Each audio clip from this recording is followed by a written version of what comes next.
तो सुबह सुबह हमें आ जाते हैं हमारे गोलू भाई मिलने। उसके बाद फिर हम रेडी हो जाते हैं नहा धो के। उसके बाद फिर आता है हमारा एक पार्सल, तो उसको हम करते हैं अनबॉक्स। उसके अनबॉक्स करने के बाद फिर शाम को उठते हैं, फिर चले जाते हैं कुछ सामान लाने के लिए।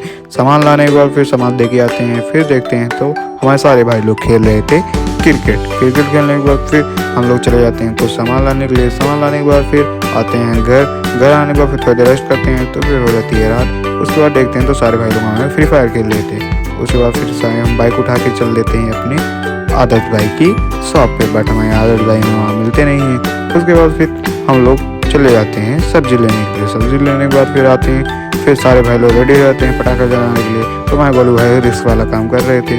उसके बाद सारे हमारी बहनें जला रही थी फुलझड़ियाँ। उसके बाद फिर रेडी हो जाता हूँ क्योंकि मुझे जाना था एक निमंत्रण में। उसके बाद फिर हम और पापा जी चले जाते हैं एक निमंत्रण में पहुँचने के बाद फिर हम लोग वापस आते हैं। तो फिर हम जलाते हैं पटाखे जलाने के बाद फिर ब्लॉग एंड कर देते हैं।